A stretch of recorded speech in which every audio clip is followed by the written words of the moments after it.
नमस्कार। उत्तराखंड के हमारे खास बुलेटिन में आपका बहुत बहुत स्वागत है। मैं हूं आपके साथ दीपिका ओझा। चलिए शुरुआत करते हैं खबरों की।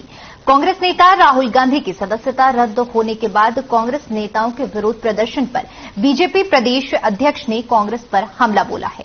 महेंद्र भट्ट ने कहा कि इसमें बीजेपी की कोई भूमिका नहीं है और अदालत के आदेश को भी अगर कांग्रेस न माने तो क्या कहें।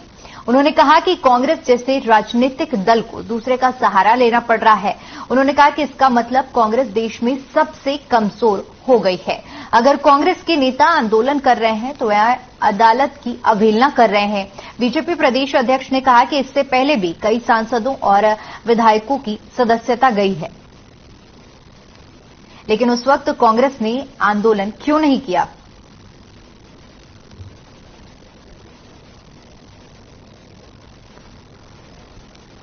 तो बीजेपी प्रदेश अध्यक्ष ने कांग्रेस पर करारा हमला बोलते हुए निशाना साधा है। उन्होंने कहा कांग्रेस देश में सबसे कमजोर पार्टी हो गई है। बता दें कि राहुल गांधी की लोकसभा सदस्यता रद्द होने के बाद पूरे देश में कांग्रेस पार्टी का विरोध प्रदर्शन चल रहा है और उसी को लेकर ये बयान सामने आया है।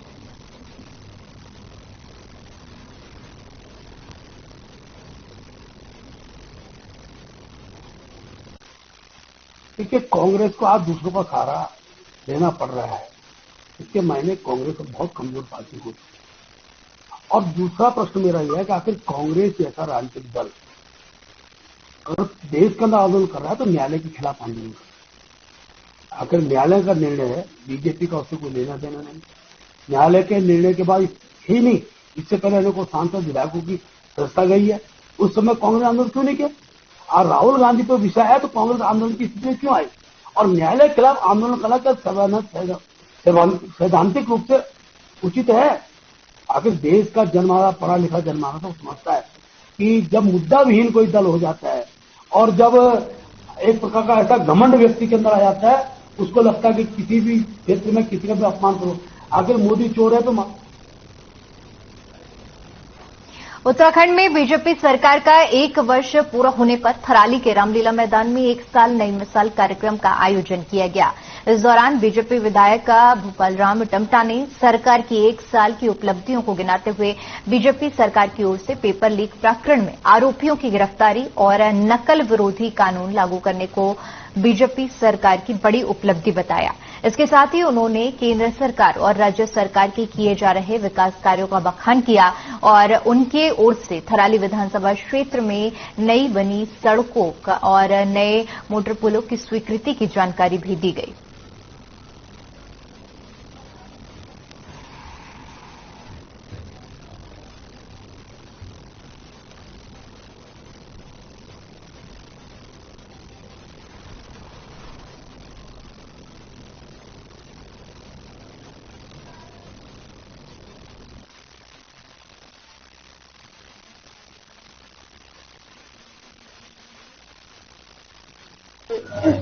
मैं अपने यशस्वी मुख्यमंत्री जी का धन्यवाद करना चाहता हूं कि जो हमारा दृष्टिपथ था, जो हमने लोगों के बीच जाकर के अपनी बात रखी थी, उस भरोसे पर हमारे माननीय मुख्यमंत्री जी ने उस भरोसे को कायम किया है।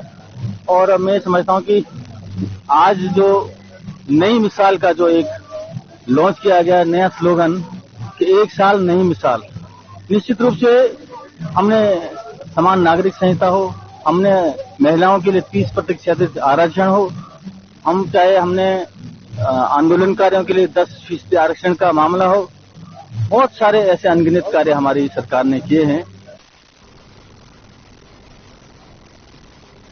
वहीं लालकुआं भारतीय जनता पार्टी के जिला उपाध्यक्ष दिनेश खुलबे ने बीजेपी प्रदेश की पुष्कर सिंह धामी को सरकार को बेहतर सरकार बताया। यहां एक निजी कार्यक्रम में पहुंचे बीजेपी के जिला उपाध्यक्ष दिनेश खुलबे ने कहा कि मुख्यमंत्री पुष्कर सिंह धामी के नेतृत्व में 1 साल में ऐतिहासिक कार्य हुए हैं और राज्य ने विकास के नए आयाम छुए हैं। उन्होंने कहा कि बीते 1 साल में बीजेपी के खाते में कई उपलब्धियां दर्ज हुई हैं, साथ ही साथ कई निर्णय दूसरे राज्यों के लिए भी नजीर बने हैं। उन्होंने कहा कि नकल विरोधी सख्त कानून देश में पहली बार उत्तराखंड में लाया गया है और इससे युवा को पूरा प्रदेश और सारे युवा भी खुश हैं। यहां तक कि दूसरे राज्य भी इस कानून को लेकर उत्साहित हैं और अपने राज्य में लागू कर सकते हैं।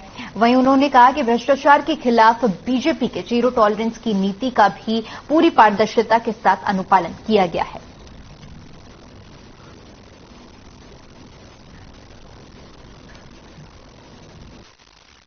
देशवासियों में एक उत्साह का वातावरण बना है। यही इस बात का पैमाना है कि प्रदेश सरकार जन अपेक्षाओं पर खरी उतर रही है। आपको पता होगा नकल विरोधी जो कानून बना, यानी कि पेपर लीक हो जाता था, इस तरीके के माफिया जो पेपर को लीक करके अपना पैसा कमाते थे और पढ़ने वालों का भविष्य बर्बाद करके नहीं पढ़ने वालों को पास करवाते थे, ऐसे लोगों के लिए उम्र कैद तक की सजा का प्रावधान किया है। साथ में 80 लोगों की अभी तक गिरफ्तारी हो गई है। प्रदेश सरकार जो कुछ हटके काम कर रही है, एक तो ये कि पूरे देश का सबसे कठोर कानून बनाया है जो कि पेपर को लीक करवाना या नकल करवाने में सहयोग करेगा।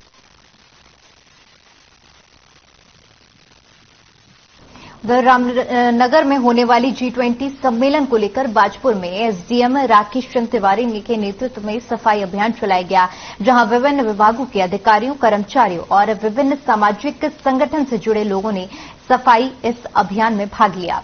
बता दें कि रामनगर में होने वाले G20 सम्मेलन को लेकर विदेशी मेहमानों के लिए चुने गए मार्ग पर स्वच्छता अभियान चलाया गया, जिसमें एसडीएम राकेश तिवारी, सीओ भूपेन्द्र सिंह भंडारी समेत विभिन्न विभागों के अधिकारी और कर्मचारी, जनप्रतिनिधि मौजूद रहे।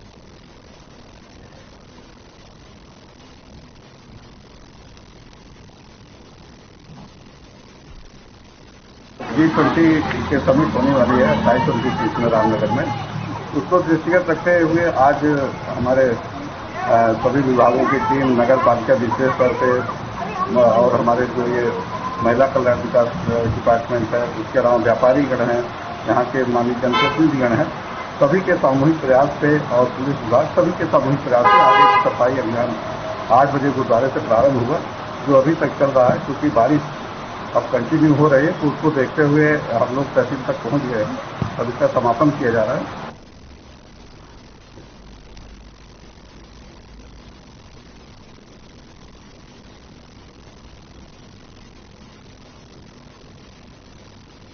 भारतीय युवा कांग्रेस ने युवा प्रवक्ताओं के चयन के लिए यंग इंडिया के बोल सीजन 3 की शुरुआत की है। प्रतियोगिता में चयनित लोगों को जिला और राज्य स्तर पर प्रवक्ता के रूप में नियुक्त किया जाएगा। खास बात यह है कि इसमें आम नागरिक हर भाषा में अपनी बात रख सकते हैं। कांग्रेस मुख्यालय राजीव भवन में पत्रकारों से युवा कांग्रेस के प्रदेश अध्यक्ष सुमितर बुल्लर ने कहा कि कांग्रेस पार्टी हर स्तर पर देश के युवाओं को अवसर दे रही है। यंग इंडिया के बोल के जरिए देश के युवा या आम नागरिक की आवाज को भी एक राजनीतिक मंच मिलेगा। इसके जरिए वह लोकतांत्रिक तरीके से अपनी बात रख पाएंगे।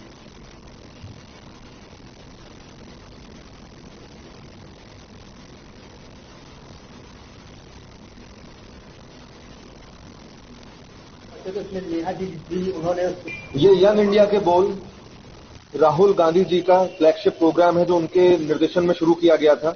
और इसका उद्देश्य है कि जब आज के दौर में विपक्ष की आवाजों को, असहमतियों को दबाया जा रहा है, तब यंग इंडिया बोल के माध्यम से यूथ कांग्रेस प्रदेश के तमाम युवाओं को, जो भी 18 से लेकर 35 वर्ष के आयु के बीच के हैं, तमाम युवा युवतियों को एक प्लेटफॉर्म देने का काम करेगी, जिसमें वो अपनी बात रख सकें, जिसमें उनका जो कष्ट है वो बयान कर सकें, अपनी समस्या को रख सकें और वो क्या उम्मीद करते हैं। वहीं चारधाम यात्रा के दौरान बसों के किराए को लेकर इस बार ओवर रेटिंग नहीं हो सकेगी। परिवहन विभाग ने बिना लाइसेंस के एजेंट का काम करने और ओवर रेटिंग का खेल खेलने वालों के खिलाफ कार्रवाई कर मुकदमा दर्ज करने का प्लान बनाया है। निगरानी रखने के लिए फ्लाइंग स्क्वाड टीम का गठन करने का निर्णय लिया गया है।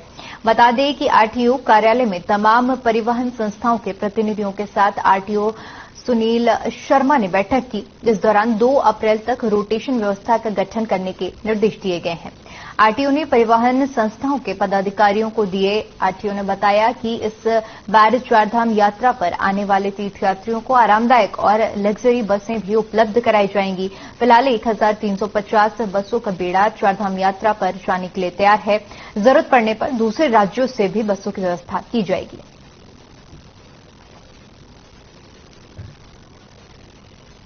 चारधाम यात्रा व्यवस्था कैसे चलेगी उस और विचार विमर्श हुआ है और एक मेन मुद्दा था संयुक्त रोड यात्रा व्यवस्था समिति का, तो सभी 9 की 9 कंपनियों द्वारा अवगत करा दिया गया है कि व्यवस्था में सब शामिल होने वाले हैं और 2 तारीख को जो है हस्तक्षेप खत्म हो जाए। सारी कंपनियों ने ये डिसाइड किया है कि इस बार जितने भी यात्री हमारे यहाँ अलाउड हैं आने के लिए वो आएंगे तो उनको आरामदायक और सुरक्षित बसों को प्रोवाइड किया जाएगा।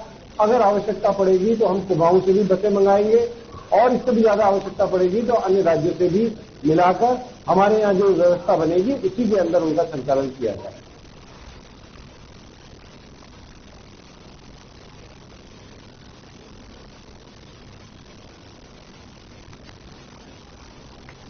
चारधाम यात्रा को लेकर पूरी तरह से तैयारी की जा रही है। बता दें कि ओवर रेटिंग के लिए फ्लाइंग स्क्वाड का गठन किया गया है, जहां पर आरटीओ ने इसको लेकर बैठक भी की है और पूरी व्यवस्था बनाने के लिए 2 अप्रैल तक का समय दिया गया है, निर्देश दिए गए हैं।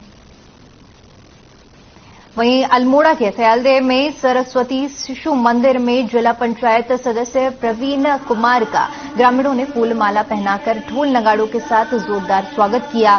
कार्यक्रम में मुख्य अतिथि जिला पंचायत सदस्य प्रवीण कुमार ने दीप प्रज्वलित कर कार्यक्रम का शुभारंभ किया।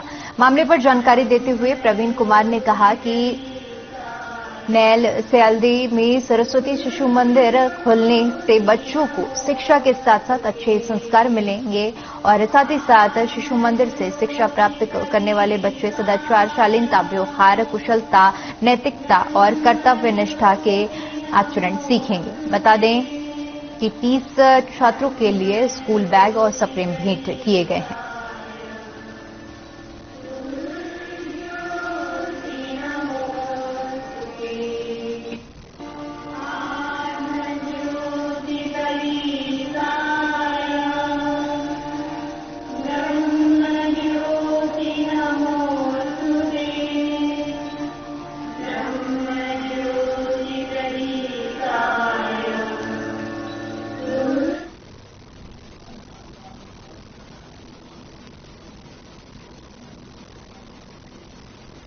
चलिए खबरों में आगे बढ़ते और बात करते हैं लक्ष्मण झूला की, जहां गोवा बीच पर नहाने पहुंचे हरियाणा के 3 पर्यटकों में शामिल 2 पर्यटक गंगा में बह गए, जिसमें से एक पर्यटक को बचा लिया गया, जबकि एक पर्यटक का अभी तक पता नहीं चल पाया है।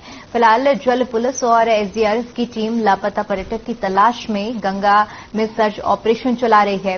वहीं लक्ष्मण झूला थाना प्रभारी विनोद गोसाई ने बताया कि 28 साल के नितिन त्यागी को गंगा में बहने से बचाया गया, जबकि गुरुग्राम निवासी 28 साल के हिमांशु छाबड़ा का कुछ पता नहीं चल पाया है। ये दोनों दोस्तों घूमने के लिए लक्ष्मण झूला क्षेत्र में पहुंचे थे। घटना की जानकारी परिजनों को दी गई। एसडीआरएफ के निरीक्षक कविंद्र ने बताया कि सर्च ऑपरेशन दिन ढलने तक चलाया जाएगा। यदि दिन ढलने तक युवक की तलाश नहीं हो पाती है तो फिर अगले दिन भी ये ऑपरेशन जारी रहेगा।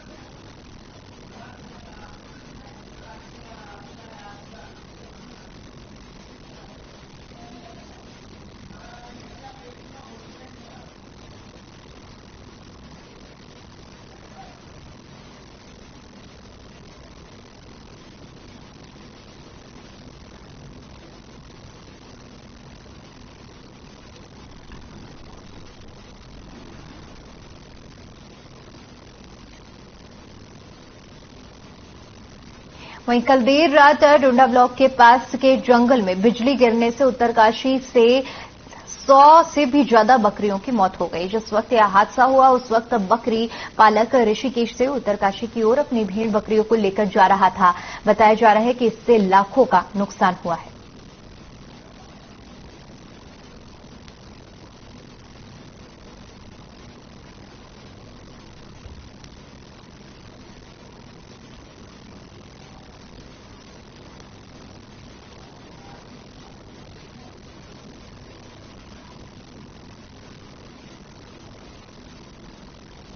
कोटद्वार में लगातार भूमाफियाओं का आतंक बढ़ता जा रहा है। लगातार प्रशासन को मिल रही शिकायत पर कोई कार्रवाई करने को तैयार नहीं है, जिसको लेकर आज भैरव सेन और गोसाई श्रोत में कब्रिस्तान में जमीन पर अवैध निर्माण के खिलाफ तहसीलदार को ज्ञापन दिया गया और कहा गया कि अगर जल्द से जल्द कोई कार्रवाई नहीं हुई तो भैरव सेन उग्र आंदोलन करेगी। तहसीलदार ने आश्वासन देते हुए कहा कि भूमाफियाओं पर कड़ी से कड़ी कार्रवाई की जाएगी।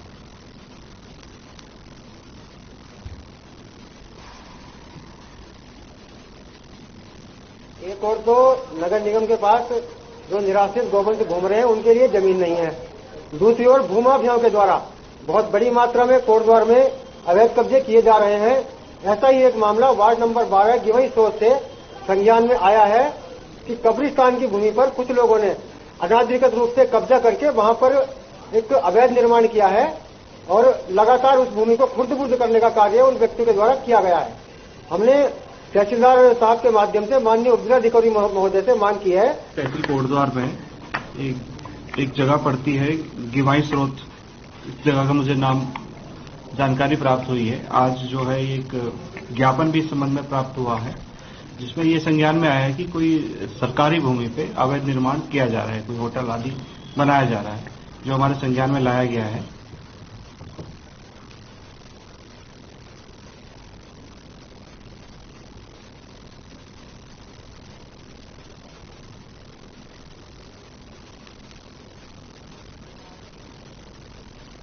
रुक करते हैं अगली खबर का। आपको बता दें कि मौसम विभाग की जारी भारी बारिश की चेतावनी सटीक साबित हुई। पिछले दिनों से अल्मोड़ा जनपद में मौसम का मिजाज बदला हुआ है। जिले के कई हिस्सों में जमकर बारिश हो रही है। वहीं इस बारिश से जहां लोगों को गर्मी से राहत मिली है तो किसानों की खेती को भी फायदा मिलने का आसार है और इस बदलते मौसम से जंगलों में भी लग रही आग से राहत मिलेगी। भारी बारिश को लेकर जिला प्रशासन ने जनपद के सभी तहसीलों और आपदा प्रबंधन विभाग को अलर्ट रहने के निर्देश दिए हैं।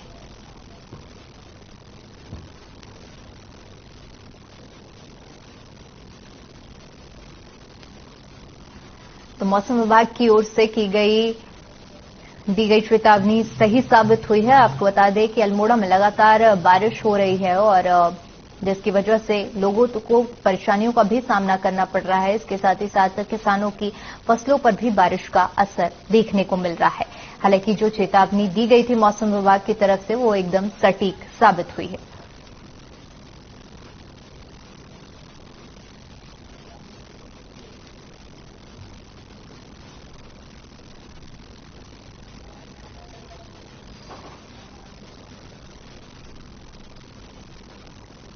कई दिनों से लगातार झमाझम बारिश के चलते फसल के नुकसान पर तहसील प्रशासन ने सभी पटवारियों को निर्देशित किया है और उन्होंने कहा है कि गदरपुर तहसील के अंतर्गत जितने भी किसानों की गेहूं और लाई की फसलें बारिश होने से नुकसान हुआ है उसका सर्वे किया जाएगा। बता दें कि हमारे चैनल के द्वारा किसानों की फसल में भारी नुकसान की खबर प्रमुखता से दिखाई गई थी, जिसका गदरपुर तहसील प्रशासन के द्वारा नुकसान हुए फसल का मुआवजा दिए जाने के लिए पटवारी को सर्वे करने के निर्देश दिए गए हैं।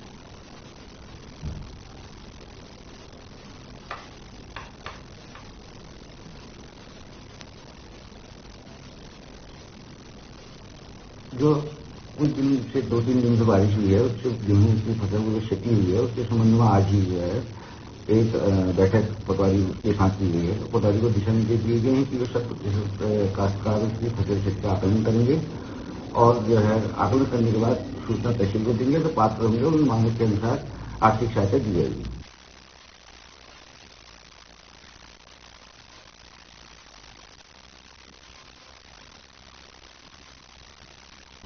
मुख्यमंत्री पुष्कर सिंह धामी ने आगामी चारधाम यात्रा को लेकर बैठक की। इस दौरान सीएम धामी ने कहा कि चारधाम यात्रा में हेल्थ एटीएम होने से श्रद्धालुओं को काफी सुविधा होगी। चारधाम यात्रा मार्ग पर चिकित्सा सुविधाओं के सुदृढ़ीकरण के लिए यह एक अच्छा कदम है और साथ ही मुख्यमंत्री ने मानस खंड के पवित्र स्थानों मानसरोवर यात्रा, बैजनाथ धाम, कैंची धाम, पूर्णागिरी, चितई धाम के लिए भी हेलीपैड बनाने की बात कही। उन्होंने आशा व्यक्त की है कि केदारखंड की तर्ज पर मानस खंड के लिए भी सीएसआर के अंतर्गत सेवाएं हेलीपैड पैकेज इंटरप्राइज करेगा और साथ ही साथ उन्होंने स्वास्थ्य संबंधी परेशानी न हो, इसके लिए भी स्वास्थ्य सुविधाओं को लगातार बेहतर बनाए जाने की बात कही है।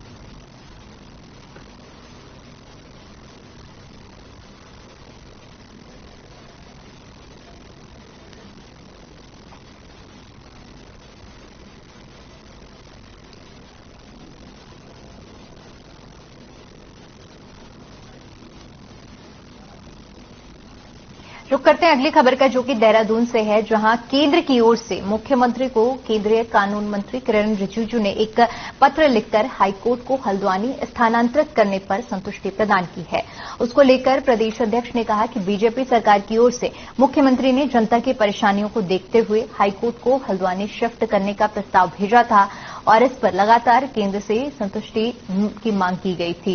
इससे आम जनमानस को अपने मुकदमों में पहाड़ों का रुख नहीं करना पड़ेगा, क्योंकि ज्यादातर हाईकोर्ट में मौसम बदलाव के कारण लोगों को खासी परेशानियों का सामना करना पड़ता था।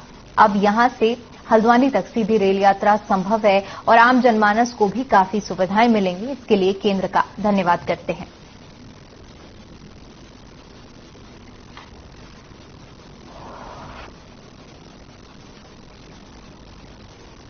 जनता का आग्रह था और नैनीताल का जो ट्रैफिक और खाने वाने को विषय थे, उसी जनपद में हल्द्वानी जिला है। हल्द्वानी केंद्र पर ये अपना हाईकोर्ट आएगा और मैं केंद्र सरकार का आभारी हूं कि सरकार हमने एक अपेक्षा की थी, उसका हमको सहमति प्राप्त हो गई है। चलिए खबरों में आगे बढ़ते हैं और बात करते हैं देहरादून की, जहां बीजेपी में अन्य दलों के कार्यकर्ताओं के शामिल होने का सिलसिला लगातार जारी है।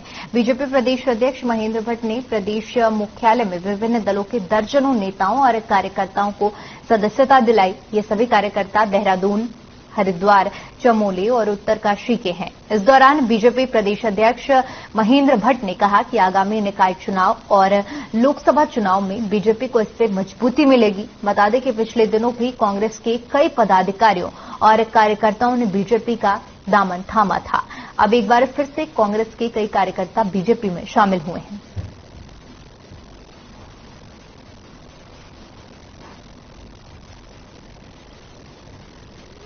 कार्यकर्ताओं के द्वारा निर्णय लिया गया वो जनहित में सर्वोपरि साबित होगा। आने वाले समय में हम क्षेत्र का विकास करना चाहेंगे और भारतीय जनता पार्टी के नेतृत्व में क्षेत्र के चौमुखी विकास के लिए हम काम करेंगे।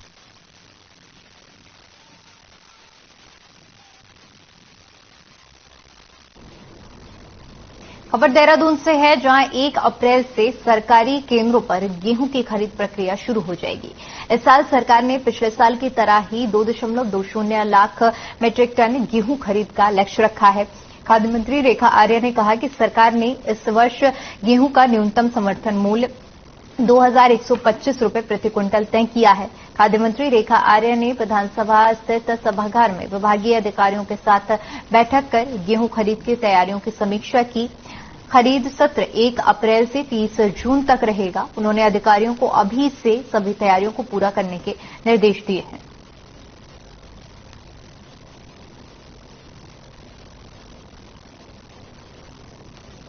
देखिए, रबी की फसल की खरीद के संदर्भ में आज बैठक हुई है और हमको लगभग 2,20,000 मीट्रिक टन गेहूं खरीद का लक्ष्य भारत सरकार की ओर से मिला है और गेहूं का जो समर्थन मूल्य है 2,125 रुपए प्रति क्विंटल रखा गया है।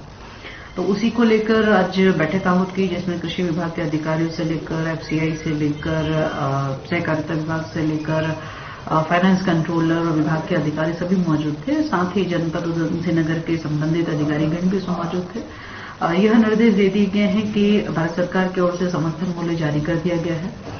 गेहूं क्रय करने के लिए किसानों को किसी प्रकार की कोई दिक्कत नहीं आनी चाहिए।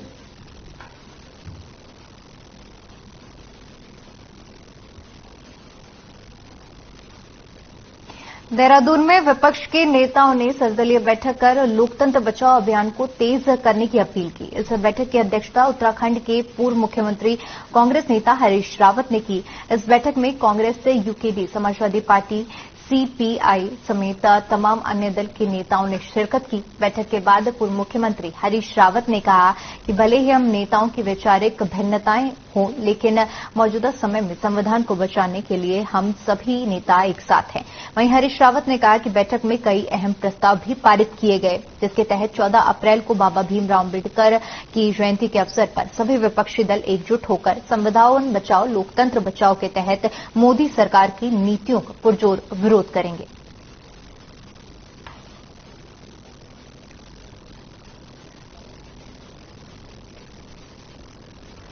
हमारा प्रयास है कि सभी ऐसी शक्तियां जो लोकतंत्र, संवैधानिक लोकतंत्र और देश की बहुदलीय प्रणाली, जो यहाँ की संस्कृति विभिन्नताओं आदि सब पर बहुलवादी सिद्धांतों पर आधारित है, उसकी चलिए फिलहाल के लिए उत्तराखंड की खबरों में इतना ही। बाकी तमाम बड़ी खबरों के लिए बने रहिए हमारे साथ। नमस्कार।